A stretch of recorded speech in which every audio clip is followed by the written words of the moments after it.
Salve, salve, queridas e queridos ouvintes. Aqui quem fala é André Zanardo, apresentador e editor do Justificando.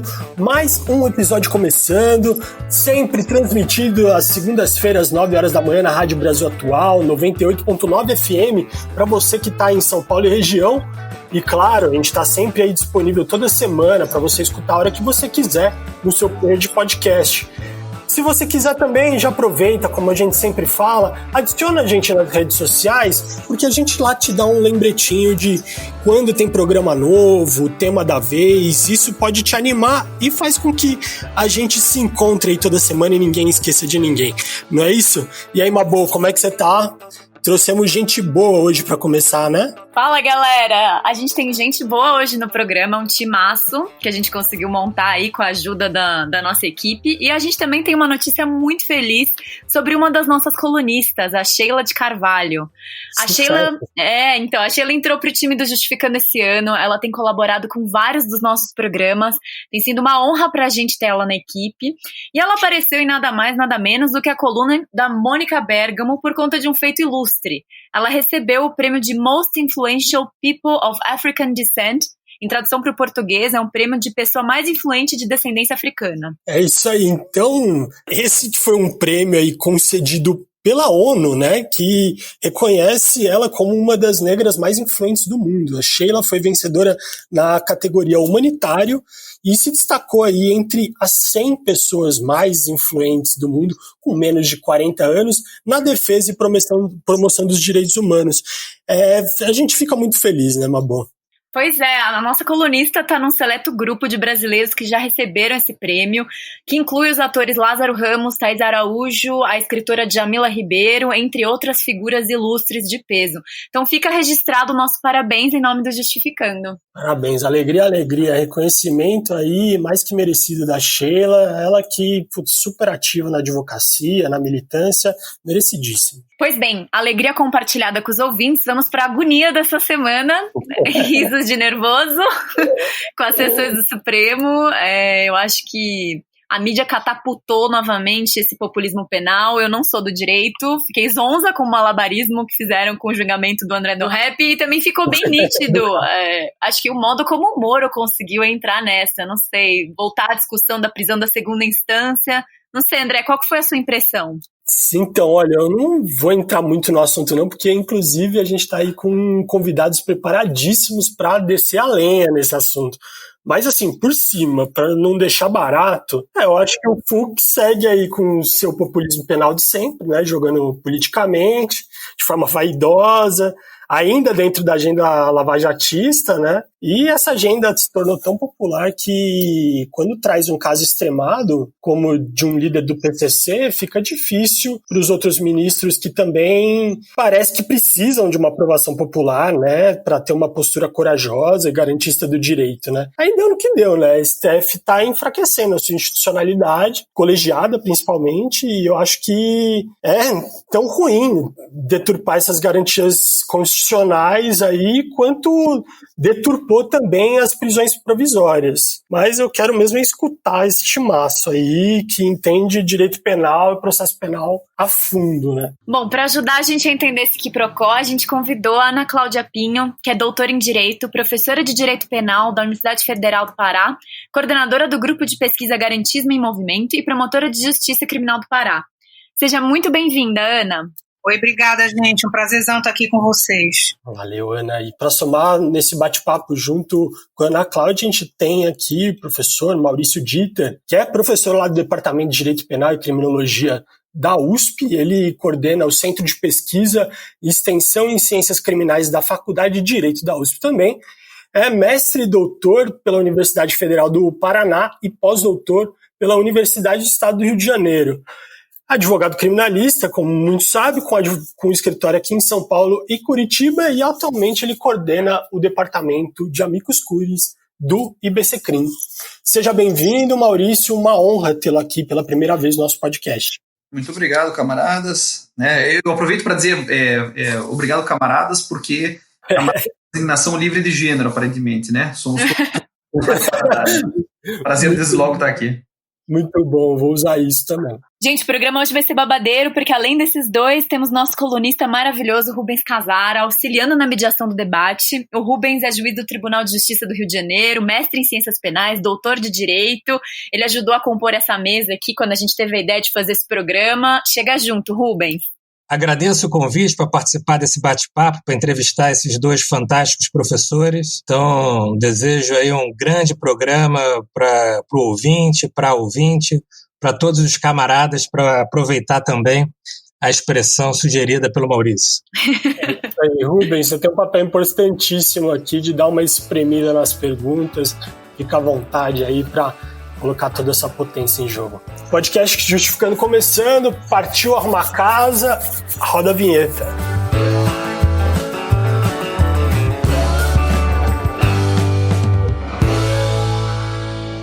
Então, retomando a situação toda, o ministro do Supremo, Marco Aurélio, tinha decidido pela soltura de André do Rep, que é apontado como um dos líderes da organização PCC. Depois de revogada a prisão preventiva a pedido de defesa do acusado, o presidente do STF, Luiz Fux, suspendeu a decisão de seu colega, alegando que a soltura poderia violar a ordem pública. A sobreposição da decisão pelo ministro Fux levou o ministro Marco Aurélio a chamar o presidente do Supremo de censor e autoritário. Abriu-se assim a discussão se o Fux poderia, como presidente, ter suspendido essa liminar. Para alguns ministros, está claro que o presidente da corte não é hierarquicamente superior a nenhum colega. Em contrapartida, o Fux se defendeu dizendo que aquilo foi só uma excepcionalidade. Ao final da sessão de quinta-feira, o plenário do STF, por 9-1, votou pela prisão de André do Rep, mas foram feitas críticas à atitude de Fux. Ficou isolado Marco Aurélio e nessa sessão já não participou Celso de Mello, que acabou de se aposentar. O STF também analisou a regra do Código de Processo Penal, que coloca um prazo de 90 dias para que as prisões preventivas sejam reavaliadas, sob pena de tornar a prisão ilegal. O que ficou decidido pela Corte, que o fim desse período não implica na revogação automática da prisão preventiva. Bom, gente, eu vou começar pela parte que me cabe neste latifúndio, que é fazer a pergunta leiga de quem não é do direito, quem não entende esse juridiquês e ficou zonzo com essa sessão. Queria entender por que essa decisão do Marco Aurélio foi parar na mão do presidente e depois foi jogada para o plenário. Isso é um vai e vem normal para a corte? Então vamos lá, eu vou dar minha resposta assim, debate pronto, né? Não pode, o que aconteceu não pode, o que aconteceu é proibido, existem precedentes que criaram essa permissividade.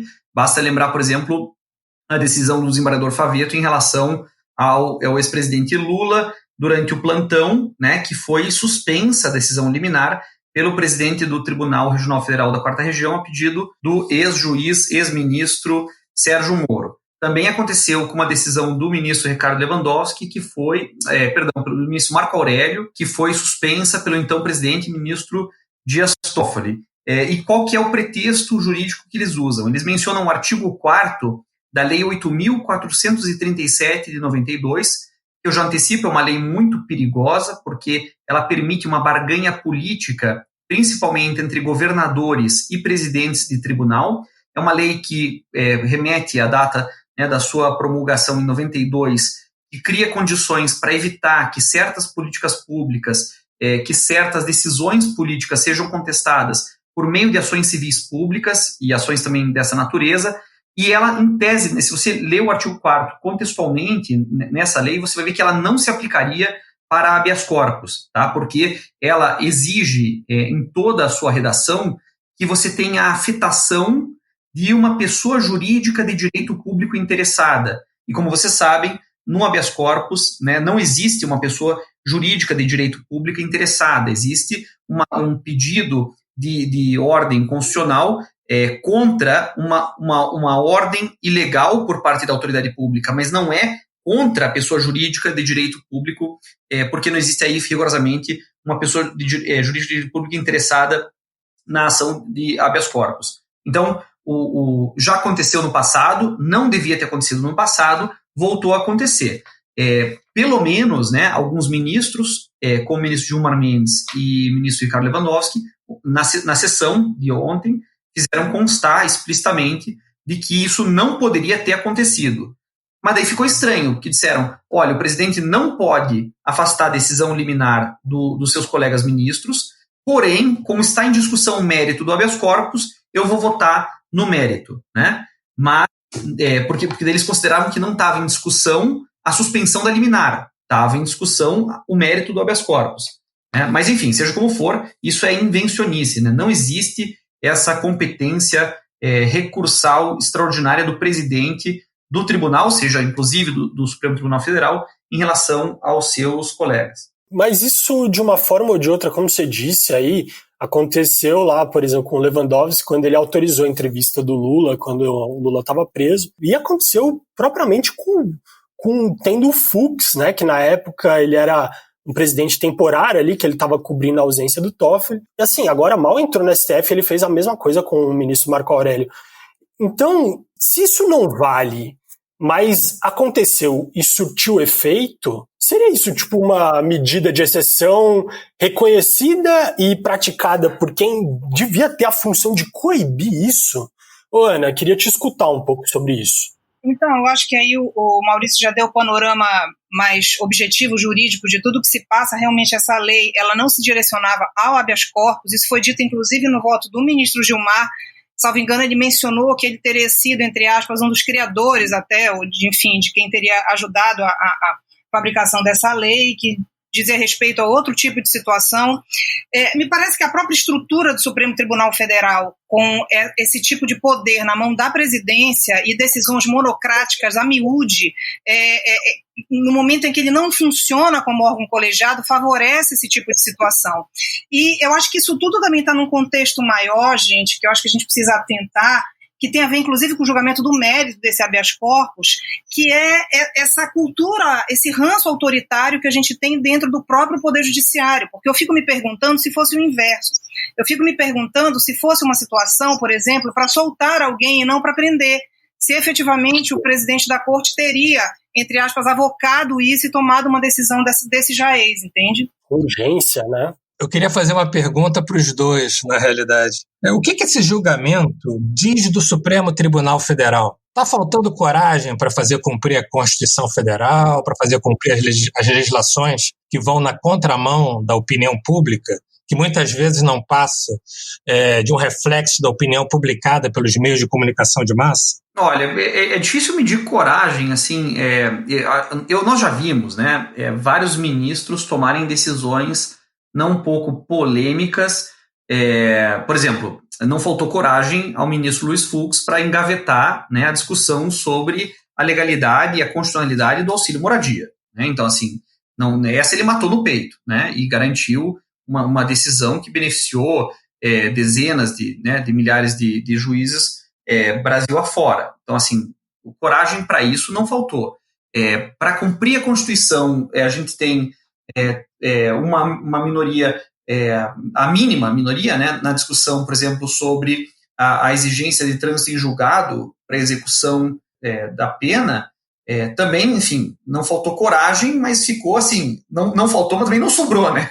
Foi assim, foi no limite do que podia. Eu não acho que uma leitura subjetiva, Rubens, assim, do ponto de vista de se o que falta a eles é um sentido maior de decência republicana, de compromisso constitucional, esteja por trás disso, né? Até porque a gente conhece, assim, tanto a biografia quanto o cotidiano de trabalho dos ministros, né, desses magistrados, e algumas decisões eu acho, assim, particularmente bastante corajosas. Eu vou dar um exemplo, né?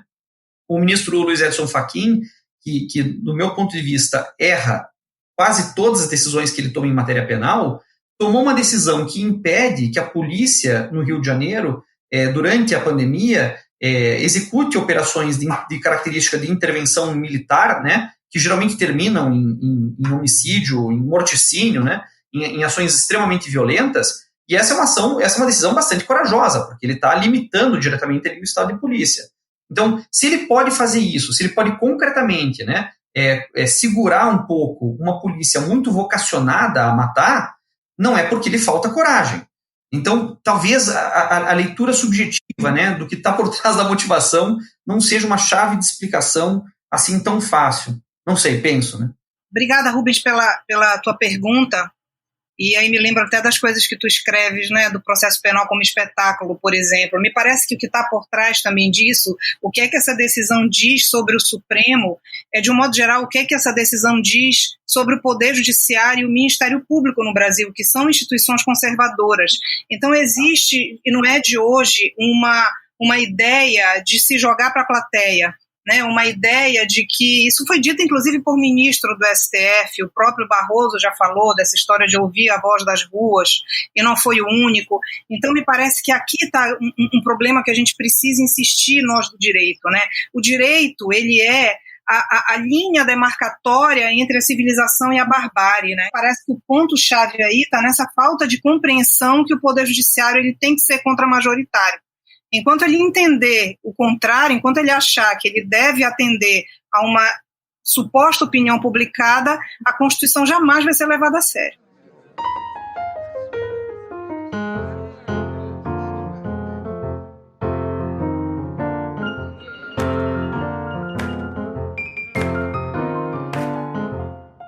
Ana, nas redes sociais, muita gente se manifestando sobre esse julgamento e fazendo uma confusão entre um juízo de legalidade da prisão e o juízo da necessidade da cautelar, do risco processual, do risco da liberdade diante do caso concreto. E essa confusão ela se fez também presente em alguns dos votos no Supremo Tribunal Federal. Você podia rapidamente tentar explicar para os nossos ouvintes do que se trata? Aí a gente entra na questão do mérito aqui do artigo 316, parágrafo único, né? Tem muita gente, inclusive, Rubens, quando diz assim, não, ok, eu até consigo entender que o ministro Marco Aurélio cumpriu a lei, mas então o problema está com a lei. Aí você tem que dizer para a pessoa, não, a lei não tem problemas, pelo contrário. Então, assim, me parece que, pelo que eu já falei há pouco, da questão da nossa tradição autoritária no direito e no processo penal, ou seja, o processo e o direito penal brasileiros, eles são vistos como instrumentos de punição. A concepção que se tem de direito e processo penal no Brasil é de que ele é um mecanismo, uma estratégia que vai levar inexoravelmente a uma condenação. E essa condenação, ela é aliada, ela é vista como sinônimo de justiça, ou seja, em suma só se tem justiça se houver condenação, e de preferência que seja rápida e de preferência que os fins justifiquem os meios. Ou seja, não importa aqui as regras do jogo, eu preciso chegar num resultado, e esse resultado, que é típico de um sistema inquisitório, é sempre a condenação. Então, dentro desse panorama que atravessa a nossa história há séculos, o processo penal e, sobretudo, a prisão preventiva, ela parece uma combinação tipo goiabada com queijo, né? Então, excelente que eu tenha, portanto, a prisão preventiva, porque ela antecipa esse sentimento de punição, ainda que à custa de um devido processo legal. Quer dizer, veja só que loucura. Luigi Ferraioli, por exemplo, né, que estruturou a teoria do garantismo penal, ele vai ser extremamente radical no sentido de que a prisão provisória, a prisão preventiva, ela é incompatível com o princípio da presunção do estado de inocência, que, sob um ponto de vista lógico, tem toda a razão. Porque se eu entendo que o sujeito só é culpado depois que transita em julgado uma sentença condenatória, como é que eu prendo ele antes? Então, a base, o fundamento da coisa está aí. Numa democracia, portanto, num Estado democrático de direito, portanto, em que a liberdade é regra, essa prisão preventiva, se eu não entender pela total ilegitimidade ou inviabilidade dela, eu pelo menos tenho que entendê-la como algo absolutamente excepcional. E daí vem a correção da lei nesse ponto. Quer dizer, foi um avanço aí do pacote, esse parágrafo único, que exatamente dá vida a essa ideia de que a liberdade é a regra. O ônus é do Estado, a carga é de quem prende, não é de quem solta. Então, se o juiz prende por uma determinada situação específica dentro daquele processo, ele precisa, a cada 90 dias, saber se aqueles motivos que lá atrás deram ensejo àquela prisão provisória continuam válidos. Então, veja, qual é a grande questão, me parece, aí, com relação à tua pergunta?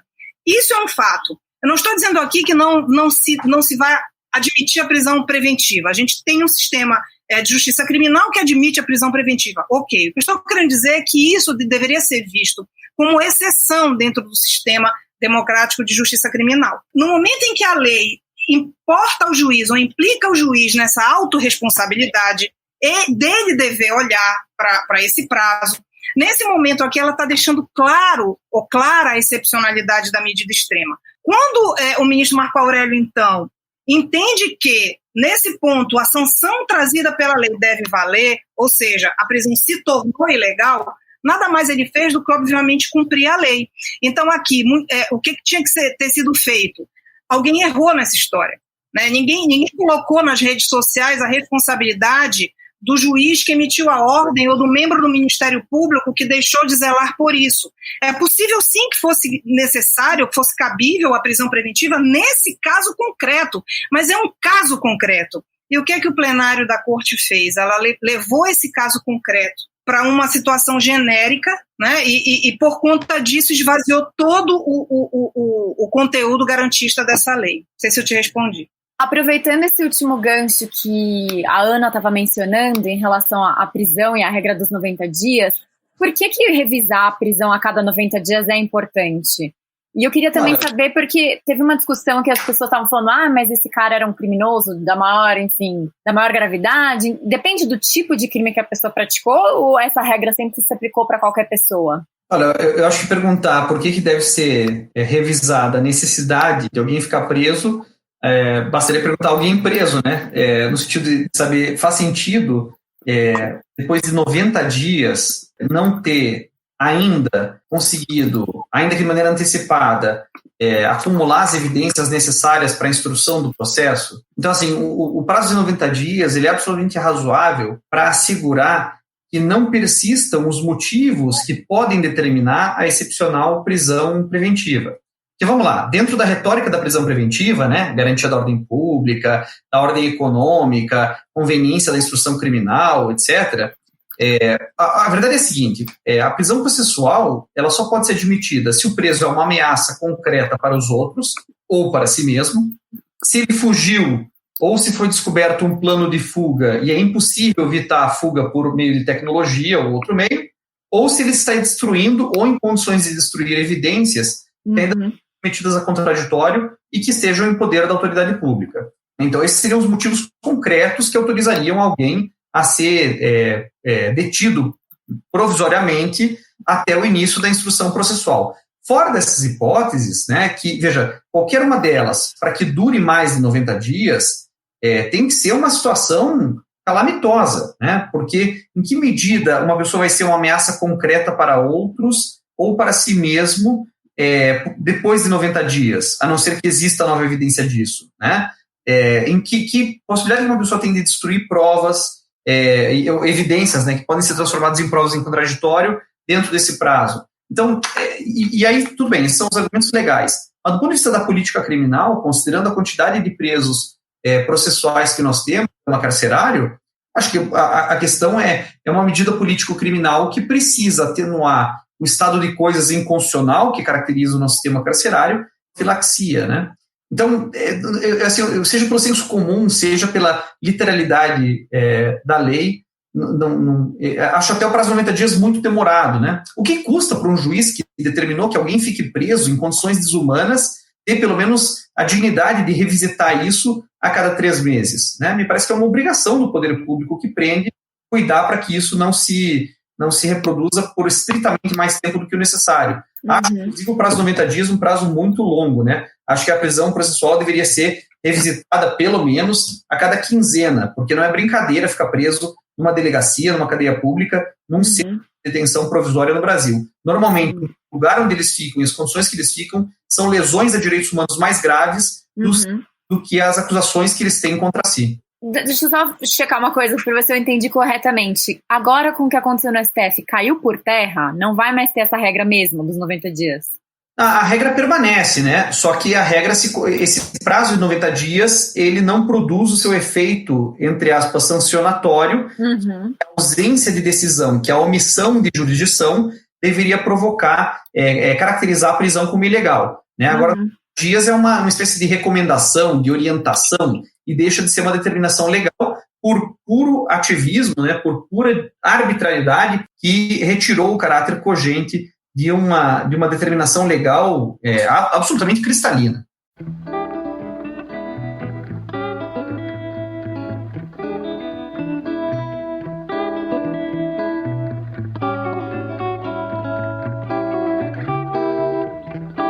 Queria aproveitar, então, já que a gente está falando, Ana, sobre aqui a questão dos 90 dias, se é válido ou se não é válido. A gente falou muito do papel do juiz também.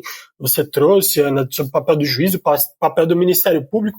Mas a pergunta que fica é: o que acontece, ou deveria acontecer, quando um juiz perde um prazo desse? Porque a gente sabe quando o advogado perde prazo, ou o Ministério Público no seu prazo duplo aí perde prazo, tem algumas consequências jurídicas. Não sei nem se o Ministério Público tem, mas o advogado, enfim, pelo menos vai ter. O que acontece com o juiz? É muito boa a tua pergunta, e tu me deixas complementar o que o Maurício brilhantemente abordou ainda há pouco sobre a questão dos 90 dias, é que o que acontece? Assim, primeiro, existe uma inversão total da lógica garantista, né? Então, qual é essa inversão? Ao invés do juiz, do Estado, ter o ônus de justificar a prisão, ele passa esse ônus para o próprio imputado, para o próprio acusado. Quer dizer, veja só a que ponto se chega. Né? Você não precisa, isso foi dito inclusive, né, na sessão, que não precisa justificar por que prende, tem que justificar por que solta. Então, essa inversão ela é muito complicada, ela é muito problemática. Quando você pergunta o que acontece com o juiz que perde o prazo, aí está um ponto-chave. Não existe prazo no processo penal sem sanção. A gente precisa de sanção, senão o prazo não vai ser, obviamente, nunca obedecido. Então, veja, o artigo 316, parágrafo único, como eu falei lá no início do nosso bate-papo, ele é um dos poucos que traz essa sanção, ou que trazia essa sanção que foi agora esvaziada, que é tornar a prisão ilegal. Isso era a sanção. Eu lembro que quando se discutia a questão da duração razoável do processo, se falava muito nisso, o processo tem que ter uma duração razoável, tem que ter um prazo, porque o sujeito não pode ficar com uma espada na cabeça do início até o fim, com esse processo se arrastando durando anos e com medidas constritivas, com medidas cautelares, pessoais, patrimoniais, e a gente precisa entender que o processo penal em si já é uma pena, né? Então, se eu não tenho a sanção, o que adianta ter o prazo?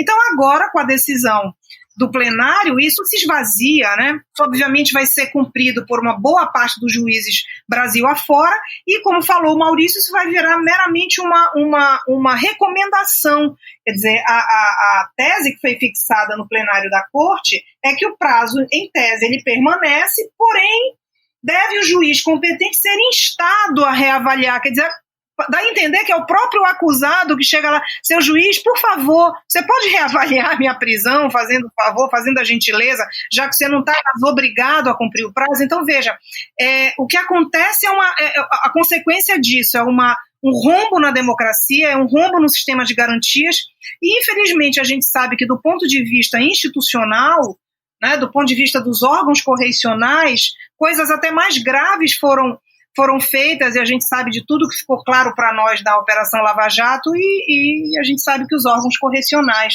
e as atitudes dos órgãos institucionais não foi adequada. Né? Não, é engraçado, aproveitando essa fala da Ana, porque era um dever que já existia, sempre existiu esse dever de analisar se a necessidade da custódia cautelar se mantinha.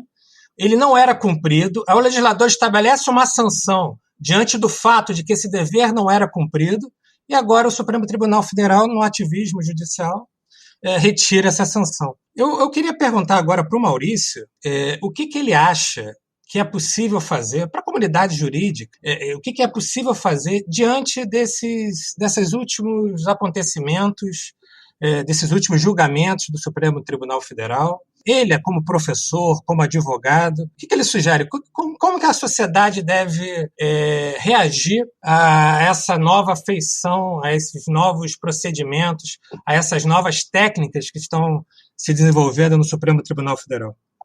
Rubens, a tua pergunta é uma provocação no melhor sentido, porque a minha resposta imediata seria dizer o seguinte: já que o Supremo Tribunal Federal se mostra tão suscetível à pressão social, o que é preciso é que a maioria da população brasileira, que é explorada, que é oprimida, que é marginalizada, deve entender que ela precisa exercer pressão direta para que esse Supremo se democratize, né? Quer dizer, se o caminho das decisões do Supremo passam por essa suscetibilidade à pressão social, que pare de ser a pressão social do Leblon, que pare de ser a pressão social dos Jardins e que comece a ser a pressão social popular, né? A pressão social dos trabalhadores. Então é preciso que os movimentos sociais comecem a fazer pressão diretamente sobre o Supremo Tribunal Federal para ver se eles ouvem uma voz das ruas, que não é a voz das ruas melhores asfaltadas, com muros altos, etc. Também acho que daí, fora, digamos, do aspecto da luta democrática, da luta política, eu acho que é preciso fazer uma denúncia, e eu quero sintetizar isso rapidamente, das falácias argumentativas e dos argumentos ideológicos perigosos que foram manejados por mais de um ministro, né, na sessão de ontem e anteontem. Então, vamos lá. O primeiro, né, eles manipularam a ideologia da defesa social, que atribui ao Poder Judiciário a obrigação de garantir a ordem.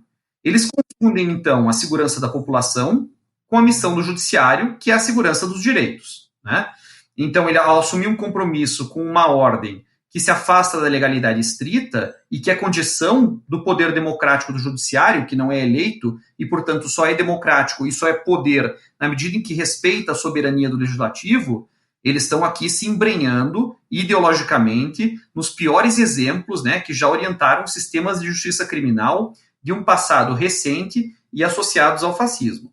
A segunda ideia perigosa, e que vários ministros manejaram, é de direito penal do autor, né? Lembrando que os casos penais têm que ser julgados a partir do que a pessoa faz, e não de quem ela é. Mas no julgamento, né, a figura de um sujeito que sequer teve a dignidade do nome, que teve só referência pelo seu apelido, o que já é uma identificação criminal proibida pela Constituição, mas ninguém parece se importar muito com ela, diz que as regras processuais não devem ser diferentes por conta da capa do processo. A única pessoa que fez questão de frisar isso foi o próprio ministro Marco Aurélio. Terceiro ponto é que eles manejaram a perigosa ideia de perigosidade. Veja, não existem pessoas perigosas. Essa é uma qualidade das coisas, não dos seres humanos. Seres humanos podem até ser agressivos, ameaçadores, intimidantes, articulados, mas eles não são perigosos por definição. Porque quando você chama um ser humano de perigoso, essa coisificação, essa reificação, que se maneja especialmente no contexto da guerra às drogas, transforma seres humanos em objetos que podem ser eliminados ou depositados nos piores depósitos sem a má consciência dos julgadores. A quarta ideia, que foi manejada e que tem que ser denunciada, e é parte da reação, Rubens, como você, né, enfim, invoca, é uma coisa horrorosa que foi manejada pelo ministro Luiz Fux, que invocou uma regra genérica do Decreto-Lei 4657/42, no artigo 20, falando que as consequências têm que ser levadas em conta nas decisões jurídicas, o que, do meu ponto de vista, é um truísmo. Mas ele esqueceu, né, ou talvez ignorou, que no direito penal essa regra de consequencialismo é secundária, porque prevalece sempre o princípio da legalidade, de maneira que projetar uma ética das consequências para decisões sobre a liberdade humana é um grosseiro erro técnico, né? Além de constituir uma armadilha retórica que confunde direito com uma certa moralidade utilitarista e rasteira. Em seguida, outro argumento horroroso que a gente teve o desprazer de ouvir ontem foi a ideia de colegialidade para a segurança jurídica contra a legalidade. É uma atividade criativa do tribunal em manipulação do texto legal contra a legem, que confunde a missão do STF e opera a partir da noção ideológica de hegemonia para dobrar toda a legalidade à opinião de poucos e não eleitos, né? Ao final, eles alcançaram completamente o oposto. Produziram insegurança jurídica porque autorizaram o Supremo a reescrever, nas barbas do Congresso, a lei. O que pode ser mais inseguro do ponto de vista jurídico? O fato de você tornar algo que qualquer alfabetizado consegue compreender ao ler o artigo 316 em uma espécie de mensagem criptográfica que só 11 conselheiros soberanos são capazes de entender. E aí, já me indo para o final, né? Houve também um apelo constante a um moralismo ingênuo e dicotômico, né? Eu tive que ouvir da boca de ministros do Supremo Tribunal Federal as palavras malfeitores e benfeitores, bandidos e mocinhos, o que instala uma moralidade infantil, precisamente porque é ingênua, no horizonte das decisões jurídicas, contaminando a técnica até a submetê-la à mera narrativa dos contos de fada, né? Em que as coisas se resolvem por polarização simplória. O penúltimo argumento é o do pânico moral, né? Os criminólogos conhecem bem a exploração do pânico moral, que é a exploração do medo e do sentimento de insegurança para justificar contradições à lei, que diminuam as liberdades individuais. É uma invocação da irracionalidade, que aproveita os sentimentos de impotência estimulados pela antipolítica e análises vulgares e reducionistas, e que se impõe a racionalidade que deve limitar o exercício de qualquer violência. E por último, né, para coroar esse cardápio de absurdos de natureza não técnica, né, claramente ideológica e politicamente orientada, eles mencionaram, é claro, Rubens, né, claro que eles mencionaram isso, e aí ninguém melhor do que você no Brasil para denunciar isso. Eles mencionaram a senhora eficiência, né, dizendo que havia um deboche contra o Supremo Tribunal Federal, de que o tribunal não foi cumprido, não foi respeitado, nem mesmo a liminar do Marco Aurélio foi cumprida, né, pelo destinatário, e que, portanto, para garantir maior eficiência das suas decisões, eles teriam que revogar o caráter universal de uma garantia. Então é isso, Rubens, acho que são duas respostas. Uma é a luta política. Se o Supremo vai bancar o jogo de ser suscetível à pressão popular, então que a pressão seja de fato popular, né, e que os movimentos políticos democráticos façam pressão, como sempre aconteceu em períodos de crise democrática, sobre a Suprema Corte, para que ela então esteja do lado do povo e seja mais democrática do que autocrática. E do outro lado, do ponto de vista da crítica científica, intelectual, a gente tem que denunciar que eles não estão decidindo conforme argumentos jurídicos, lógico, técnico, racionais, mas decidindo conforme essas falácias argumentativas, esses apelos ideológicos.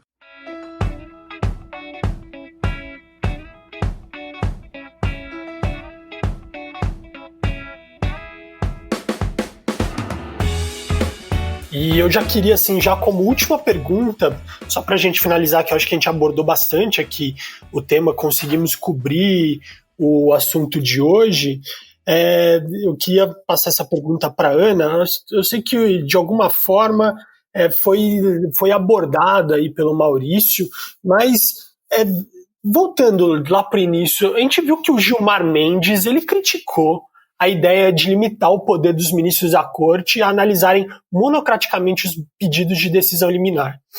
E aí, eu pergunto assim, porque fica muito confuso, para mim é muito hermenêutica. Quem regulamenta isso? Em que maneira, qual a maneira que eles julgam? Quem julga? Quando julga esse tipo de caso? Isso é uma questão jurídica? Você consegue encontrar esses pontos muito objetivamente? Ou esse estressamento, tipo, agora eu vou entrar aqui com uma medida e caçar a decisão ali do meu colega, é uma decisão que acaba sendo política e vai se constituindo assim, através de jurisprudência, e na hora que você vê, você já não tem mais nada. Ana, consegue sintetizar isso? Vamos lá, vou tentar.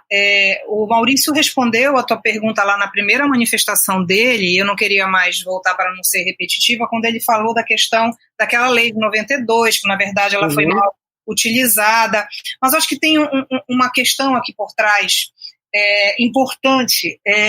Quando a gente estuda, por exemplo, teoria do direito, né, e a gente pega um autor como Ronald Dworkin, por exemplo, quando ele vai falar da questão da integridade e trazendo algumas decisões da Suprema Corte americana. Então, a gente sente, por exemplo, no Supremo Tribunal Federal, a gente realmente não sabe o que esperar. Não é uma corte que julga com coerência, com integridade, nas coisas mais comezinhas, como, por exemplo, a aplicação do princípio da insignificância, que deveria já ser, até por conta de um voto paradigmático do ministro Celso de décadas atrás, isso já deveria estar mais do que tranquilo na jurisprudência da corte, mas ainda assim não. A gente ainda vê até hoje situações que até a própria imprensa coloca de pessoa que furtou uma barra de chocolate e etc, etc. Essa coisa vai bater no STJ ou no Supremo Tribunal Federal. Então, essa manipulação política das coisas a bel prazer de quem é a parte ou de quem está do outro lado, por isso que o ministro Marco Aurélio insistiu muito que processo não deveria ter capa, ou que para ele processo não tem capa, é que nos leva a essa insegurança. Quer dizer, a regra existe uma regra, e claramente essa regra foi manipulada. Isso não foi dito apenas pelo ministro Marco Aurélio, mas outro próprio ministro Gilmar, ministro Lewandowski, mencionaram essa questão de que o presidente não poderia fazer o que efetivamente fez. Então, me parece que você tem razão da tua preocupação política, exatamente por essa falta de coerência da corte, essa falta de unidade nos julgamentos. Você realmente não sabe o que esperar, e isso não é uma coisa positiva para o direito. A gente tem uma mania muito ruim, nós do direito, de dizer, isso é o que você pensa, né? Mas eu penso diferente. A gente vai para um relativismo muito perigoso, porque não é o que eu penso ou o que você pensa, mas é o que diz a lei. O direito está aí para isso, para ser exatamente essa linha, como eu falei há pouco, demarcatória entre a barbárie e a civilização. Então é ele que nos segura, né? Então me parece que o problema está aí. Pessoal, com essa fala da Ana e, enfim, essa forma maravilhosa de destrinchar aí dos dois convidados, de entender o que foi essa sessão no STF, a gente encerra nosso programa. Queria agradecer a Ana e o Maurício por terem vindo aqui, enfim, fazer essa resistência jurídica aí pelo garantismo, enfim, pela defesa dos direitos das pessoas em geral, não pensando necessariamente... acho que no populismo penal, enfim, desconstruindo esse populismo penal, e agradecer o Rubens pelas perguntas, pela participação hoje. Foi um programa muito difícil, tecnicamente falando, a gente teve 1000 problemas de Mercúrio retrógrado, mas enfim, agradeço muito a presença aí de vocês, gente. Então vou passar a palavra, se quiserem cada um dar um alô. Pode começar, Maurício. Olha, eu quero agradecer o convite do Justificando.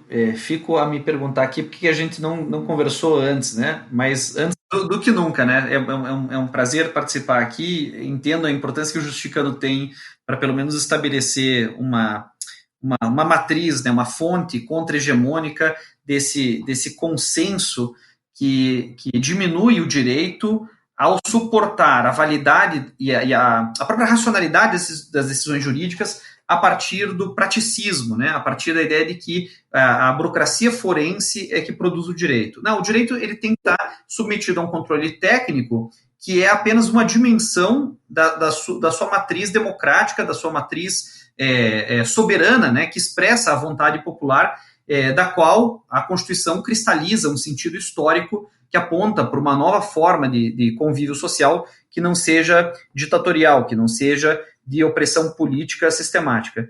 Então, que bom estar aqui com o Justificando, que bom estar aqui com vocês, e especialmente para poder aprender com a Ana Cláudia Pinho, que é essa magnética força, né, de entusiasmo, ouvir a defesa dela do garantismo, sempre voltar ao meridiano do consenso mínimo que deveria ser o pacto, como ela diz, civilizatório, para poder estabelecer essa convivência social igualitária e para atender às provocações do Rubens Casara, porque o Rubens ele sabe quais notas, né, pinçam a minha indignação. Então, ter ele aí foi uma coisa muito, muito legal, não só pela camaradagem que nós temos, né, pela fraternidade, pela amizade que nos une, mas também porque ele sabe exatamente como provocar as pessoas que ele gosta. Certas verdades sejam ditas, ainda que de maneira repetitiva, mas é importante que sejam ditas até que sejam ouvidas. Valeu mesmo, Maurício. Eu tenho certeza que daqui em diante a gente caminha junto aí, vai ter muito programa para a gente conversar daqui em diante, que o Brasil não para. Ana, é contigo. Obrigada, gente. Minhas palavras são só de agradecimento mesmo. Muito feliz, sobretudo, de poder estar reencontrando nesse ambiente aqui 2 queridíssimos amigos e com quem eu aprendo muito. Esses 2 caras eu sou fã de carteirinha, que é o Maurício e o Rubens, e um prazerzão estar aqui com vocês. Muito obrigada. Eu endosso as palavras aqui do Maurício, né, da minha admiração pelo Justificando, pelo espaço que vocês têm, que vocês conseguiram, muito bom, de resistência dentro desse cenário caótico que é o sistema de justiça criminal brasileiro, né, porque a gente realmente, como diz, acho que é o Auri, o Lênio, nem sei dizer, não se morre de tédio, né, no Brasil não se morre de tédio, na justiça criminal. Então, parabéns a vocês por esse espaço de resistência, por nos dar essa oportunidade de conversar sobre isso e para deixar muito clara aqui essa posição, né? Marcar mesmo uma posição de que dessa necessidade da gente entender o judiciário como um poder contra-majoritário. O juiz está no seu gabinete com os autos de um processo na mão. O sujeito é tido como facínora, como a imprensa já falou, né? Inimigo número 1. Mas se naquele processo o juiz não tem provas para condenar, mesmo que esteja a comunidade inteira, a cidade inteira, na porta do gabinete dele com faixa dizendo condena, ele não pode condenar, porque existe um limite aqui que é inegociável numa democracia. Existem regras do jogo das quais a gente não pode abrir mão. Então, meu pedido aqui, meu convite é para isso, é para a gente entender que essas regras do jogo, elas são fundamentais dentro da estrutura democrática. Então, muito obrigada pelo espaço, pela oportunidade, e um beijo aí para todo mundo.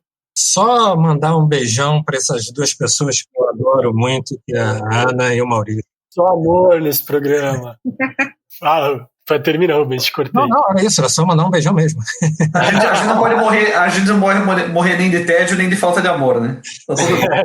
Verdade, gente. Então, é assim a gente encerra o programa de hoje. Já convido você a curtir aqui, seguir o nosso programa, divulga aí na sua rede e divulga, inclusive, porque semana que vem a gente não para de falar do Supremo, porque a gente sabe que o Celso de Mello acabou de se aposentar e a gente tem uma indicação aí do Cássio Nunes, e vamos aí fazer um levantamento da obra que foi essa vida aí pelo Supremo do Celso de Mello.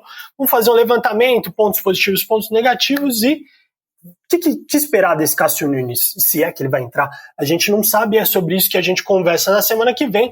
Teremos como colunistas aí, vocês que adoram, Marcelo Semer e Márcio Sotelo Felipe na área. Então, muito obrigado, Mabô. Um grande beijo para você também.